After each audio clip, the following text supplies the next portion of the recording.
இனி 4வது ஸ்லோகம் பார்க்கலாம். யதா சந்நிதானம் கதா மானவாமே பவாம்போதிபாரம் கதாஸ்தே ததைவ இதி வியஞ்சயன் சிந்து தீரே யாஸ்தே தமிடே பவித்ரம் பராசக்தி புத்திரம். எதனால முருகப்பெருமான் திருச்செந்தூர் கடற்கரையில் வந்து தங்கினார்? புராணங்களில் என்ன சொல்லியிருக்குன்னா, சூரபத்மன்கிற அசுரன் கடலுக்குள்ள வீர மகேந்திர பட்டணம் கட்டிட்டு அங்கே வசிச்சுட்டு இருந்தான். அதனால சுப்பிரமணிய சுவாமியும் அந்த கடற்கரையிலேயே ஒரு படை வீடு அமைச்சு அந்த சூரபத்மனை போரிட்டு ஜெயிச்சார். ஆனால் இங்கே பகவத் பாதாள் முருகன் கடற்கரையில் வாசம் பண்ணுவதற்கு வேற ஒரு காரணத்தை சொல்கிறார். அது என்ன பார்க்கலாம். யதா சந்நிதானம் கதா மானவாமே.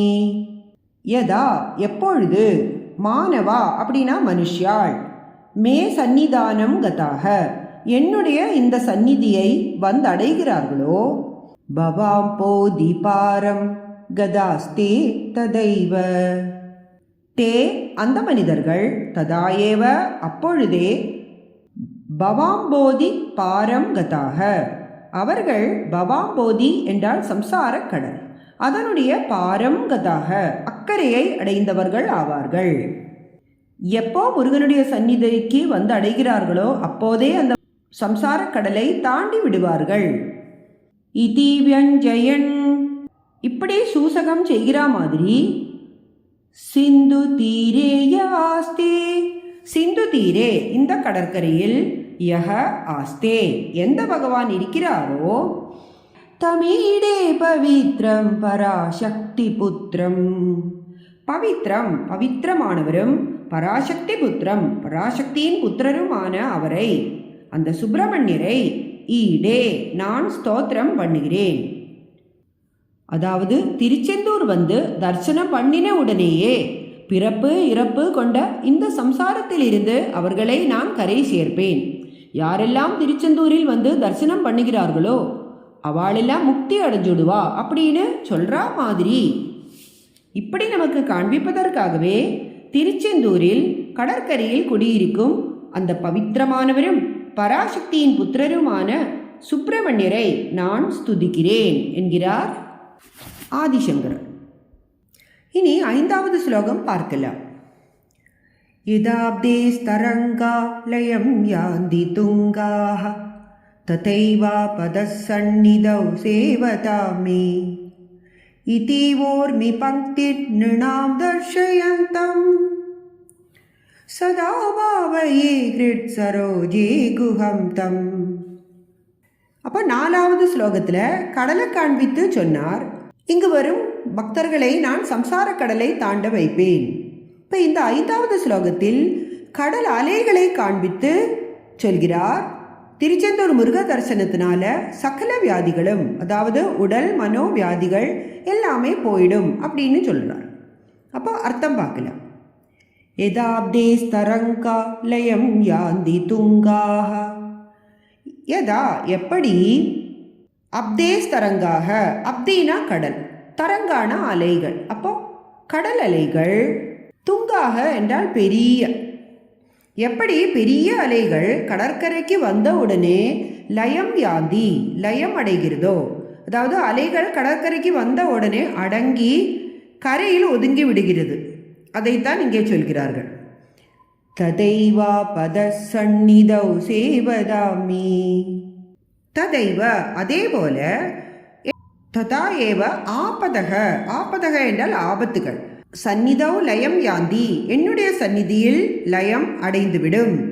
எப்படி அலைகள் கடற்கரைக்கு வந்தவுடனே அடங்கி லயம் ஆகி கரையில் ஒதுங்கி விடுகிறதோ அதே போல என்னுடைய தரிசனத்தை செய்யும் ஜனங்களுடைய ஆபத்துக்கள் எல்லாம் என்னுடைய சந்நிதியிலேயே லயம் அடைந்துவிடும். திருச்செந்தூர் முருக தரிசனத்தினால சகல வியாதிகளும், அதாவது உடல் மனோ வியாதிகள் எல்லாமே போயிடும் அப்படின்னு சொல்றார். இதீர்வோர்மி பங்க்தி நிருணாம் தர்ஷயந்தம். இதே ஊர்மி பங்கிஹி இப்படி இந்த அலைவரிசைகளை நிருணாம் தர்ஷயந்தம் மனுஷாளுக்கு காண்பிச்சுண்டு, இந்த சுப்பிரமணிய சுவாமி இந்த கடற்கரையில் வீட்டிருக்கார். அப்படி அலைகளை காண்பித்து சுவாமி என்ன சொல்கிறார்? எவ்வளவு பெரிய அலையாக இருந்தாலும் கரையில் வந்தவுடனே இல்லாமல் போயிடுறது. அப்படி என்னை வந்து சேவிப்பவர்களுடைய ஆபத்துகளும் லயம் ஆகிவிடும். சதா பாவையே ஹிருத் சரோஜே குஹம் தம். இப்படி பிரசித்தமாக திருச்செந்தூர் கடற்கரையில் விளங்கும் தம் குஹம், அந்த குகப்பெருமானுக்கு, முருகனுக்கு, சதா ஹிருத்சரோஜே பாவையே, எப்போதும் ஹிருதய தாமரையில் பாவையே தியானம் செய்கிறேன். ஆபத்துக்கள்னு சொல்லும்போது மனுஷாளுக்கு சாதாரணமாக 3 விதமான ஆபத்துக்கள்: ஆத்தியாத்மிகம், ஆதி தெய்வீகம், ஆதி பௌத்திகம். ஆதினா மனோவியாதி, அதனால் உடம்புக்கு வர வியாதி. அப்போ ஆத்தியாத்மிகம்னா நம்மளே உண்டு பண்ணிக்கிற வியாதிகள். கண்டதை திங்கிறதுனாலேயோ இல்லை மனசை போட்டு குழப்பிண்டு பலவிதமான குருட்டு யோஜனையினாலேயோ உடம்புக்கு வியாதியை வருத்திக்கிறோம். அதுதான் ஆத்தியாத்மிகம். ஆதி தெய்வீகம்னா நம்ம பூர்வ வினைகளால், கர்மாக்களால், விதின்னு சொல்கிறோமே, கிரகங்கள் மூலமாக பகவான் நமக்கு கொடுக்குற கர்ம பலன்கள். இனி ஆதி பௌதிகம் அப்படின்னா பஞ்சபூதங்களால் வருது. வெயில் ஜாஸ்தியானா, மழை ஜாஸ்தியானா, இல்லை பூகம்பம் வருது, பிரளயம் வருது, இப்படியெல்லாம் நமக்கு வர கஷ்டங்கள் ஆதி பௌதிகம். இப்படி இந்த 3 விதமான ஆபத்துக்களும் முருகப்பெருமான தரிசனம் பண்ணினால் வேரோடு நசிச்சு போயிடும் அப்படின்னு இந்த ஸ்லோகத்தில் சொல்கிறார். இனி 6வது ஸ்லோகம். கிரௌமன் நிவாசே நராயேதிரூடாஹ ததா பர்வதே ராஜதே தேதிரூடாஹ இதீவ ப்ருவன் கந்தசைலாதிரூடஹ சதேவோ முதே மே சதா ஷண்முகோஸ்து. இப்போ இதுலேயும் திருச்செந்தூர் க்ஷேத்திர மகிமையைத்தான் சொல்கிறார். முருகனுக்கு மலைகள் ரொம்ப பிடிக்கும் தானே. இங்கே திருச்செந்தூருக்கு பக்கத்தில் கந்தமாதன பர்வதம் அப்படின்னு ஒன்று இருக்குது. அதுலேயும் முருகப்பெருமான் விளங்குகிறார். அந்த பர்வதத்தை இப்போது வள்ளி குகை என்கிறார்கள். அந்த வள்ளி குகையில் முருகனும் வள்ளியுமாக இருக்கிற ஒரு சந்நிதியும் இருக்குது. அப்போது கிரௌமன் நிவாசே நரா ஏதிரூட்டாக, நரா ஏ நராக, எந்த மனிதர்கள், மண் நிவாசே என்னுடைய வாசஸ்தானம் ஆகிய இந்த கந்தமாதன பர்வதத்தில் அதிரூடாக ஏறுகிறார்களோ, ஏறி சுவாமி தரிசனம் பண்ணுகிறார்களோ, ததா பர்வதே ராஜதே தேதிரூடாக, தே அவர்கள் அப்போதே, ராஜதே பர்வதே, ரஜதம்னா வெள்ளி, அப்போ ராஜதே பர்வதேனா வெள்ளி மலையில், அதாவது கைலாச மலையில் அதிரூடாக ஏறி வாசம் பண்ணுபவர்களாக ஆகிவிடுகிறார்கள். அதாவது கைலாசத்துக்கு போன புண்ணியம் கிடைக்குமா, கைலாசத்தில் முருகப்பெருமான் பக்கத்திலேயே நித்திய வாசம் இருப்பார்களா.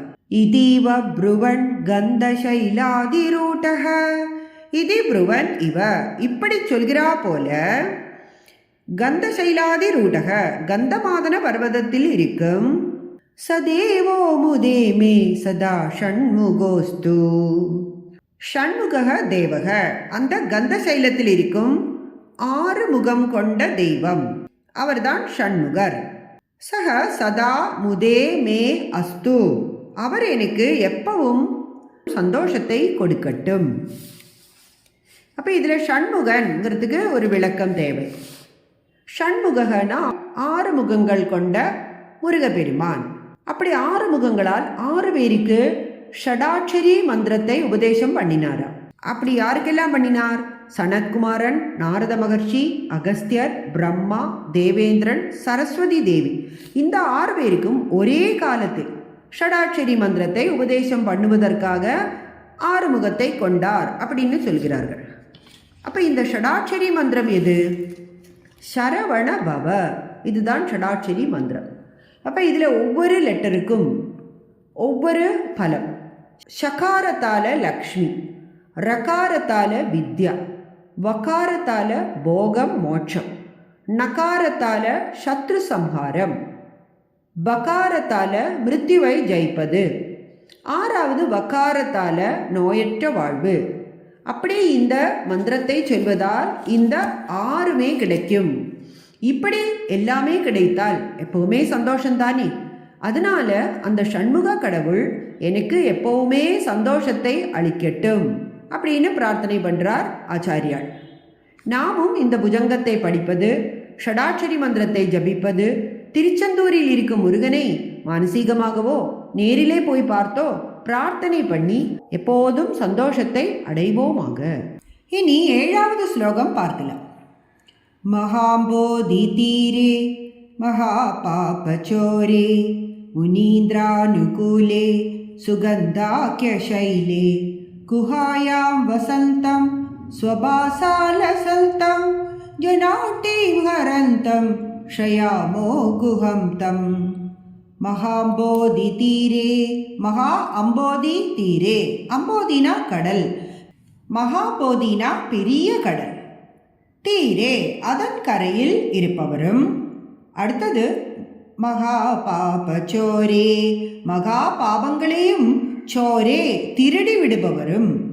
முனீந்திரானுகூலே, முனிவர்களுக்கு அனுகூலமாக இருக்கும், முனிவர்களுக்கு தவம் செய்ய சௌகரியமாக இருக்கக்கூடிய சுகந்தாக்கிய சைலே, சுகந்தமலை என்று சொல்லப்படும் கந்தமாதன பர்வதத்தில். குஹாயாம் வசந்தம், அந்த மலையில் இருக்கும் குகையில் வசிப்பவரும். ஸ்வபாசா லசந்தம், தன்னுடைய ஒளியினாலேயே, லசந்தம் அப்படின்னா பிரகாசிப்பவரும். இப்போ குகை ரொம்ப இருட்டாக இருக்கு, அங்கே தன்னுடைய ஒளியினாலேயே பிரகாசிக்கிறார் பகவான். ஜனாட்டீம் ஹரந்தம், ஜனங்களுடைய ஆர்த்தியை அதாவது கஷ்டங்களை ஹரந்தம் போக்குபவரும் ஆன முருகனை. ஸ்ரேயாமோ குஹம் தம், தம் குஹம் அந்த குகனை. ஸ்ரேயாமக நாங்கள் ஆசிரியிக்கிறோம், அதாவது கந்தமாதன பர்வதத்தில் இருக்கும் குகைக்குள்ளே இருக்கும் முருகப்பெருமானை தரிசனம் பண்ணினால் மகாபாபங்களும் போய்விடும், எல்லா விதமான கஷ்டங்களும் விலகிவிடும். அந்த குகனை சரணடைகிறோம். இனி இதுக்கு ரகசியமான ஒரு அர்த்தமும் சொல்லலாம். நம்முடைய ஹிருதய குகைக்குள்ளே சுயமாக ஒளிர்ந்து கொண்டிருப்பது நமது ஆத்மா. அப்படி ஆத்மஸ்வரூபமாக விளங்கும் முருகனை புரிந்து கொண்டோமானால் புரிந்து கொண்டவர்களின் பாவங்கள் விலகிவிடும், சம்சார சாகரத்தை எளிதில் கடந்து விடுவார்கள். இதுவே ஞான மார்க்கம், முனிவர்களுக்கு அனுகூலமான மார்க்கம் அப்படின்னும் அர்த்தம் எடுத்துக்கலாம். இனி 8வது ஸ்லோகம். லசத் ஸ்வர்ணகேஹே நிருணாம் காமதோஹி சுமஸ்தோம சம்சன்ன மாணிக்ய மஞ்சி சமுத்யத் சஹஸ்ரார்க்க துல்லிய பிரகாசம் சதா பாவயே கார்த்திகேயம் சுரேஷம். இப்போ இதுவரைக்கும் உள்ள ஸ்லோகங்களில் திருச்செந்தூர் சமுத்திரம், கந்தமாதன பர்வதம், அதில் இருக்கும் குகை, இதை பற்றியெல்லாம் சொல்லிவிட்டு இப்போது பகவானின் பள்ளி அறை, கோவிலுக்குள்ளே இருக்கும் பள்ளி அறையை பற்றி சொல்கிறார். அப்போ அந்த பள்ளி அறையை விவரிக்கிறார். அதில் அமர்ந்திருக்கும் கார்த்திகேயனை நான் எப்போதும் தியானம் பண்ணுகிறேன் அப்படின்னு சொல்கிறார். லசத் ஸ்வர்ணகேஹே, ஸ்வர்ணகேஹே தங்க மாளிகை, தங்க கற்களால் கட்டின கிரகம், அதில் லசத் ஒளிவிடுகிற, சுமஸ்தோம சம்சன்ன மாணிக்ய மஞ்சே, சுமஸ்தோம நல்ல வாசனை பூக்களால், சம்சன்ன அலங்கரிக்கப்பட்ட, மாணிக்க மஞ்சே மாணிக்க கட்டிலில். அப்போது ஸ்வர்ண கிரகத்தில் மாணிக்க கட்டில், அதில் தேவலோகத்திலிருந்து கொண்டு வந்த பாரிஜாத மலர்கள் மாதிரியான வாசனையான பூக்களால் அலங்காரம் பண்ணியிருக்கு. அதில் சமுத்யத் சஹஸ்ரார்க்க துல்லிய பிரகாசம், சஹஸ்ரார்க்க 1000 சூரியர்களுக்கு துல்லியமான சமமான பிரகாசத்தோடு, சமுத்யத் விளங்கிக் கொண்டிருக்கும், நிருணாம் காமதோஹே, நிருணாம் மனிதர்களின் காமதோஹே எல்லாவிதமான காமனைகளையும் ஆசைகளையும் பூர்த்தி பண்ணுகின்ற முருகனை, சதா பாவயே கார்த்திகேயம் சுரேஷம், கார்த்திகேயம் சுரேஷம் அந்த கார்த்திகேயனை, கார்த்திகை பெண்களால் பாலூட்டி வளர்க்கப்பட்ட அந்த முருகனை, சுரேஷம் சுரேஷனை தேவர்களுக்கெல்லாம் தலைவனான சுப்பிரமணிய சுவாமியை, சதா பாவையே நான் எப்போதும் தியானிக்கிறேன். அப்போ பள்ளி அறையில் தங்க மாளிகையில் வாசனை பூக்களால் அலங்கரிக்கப்பட்ட மாணிக்க கட்டிலில் 1000 சூரியர்களுக்கு ஒப்பான ஒளியோடு அமர்ந்திருப்பவனும், மனிதர்களின் எல்லாவித காமனைகளையும் பூர்த்தி பண்ணுபவனும், கார்த்திகை பெண்களால் பாலூட்டி வளர்க்கப்பட்டவனும், தேவர்களுக்கெல்லாம் தலைவனும் ஆன அந்த சுப்பிரமணிய சுவாமியை நான் எப்போதும் தியானிக்கிறேன் என்கிறார் ஆச்சாரியார்.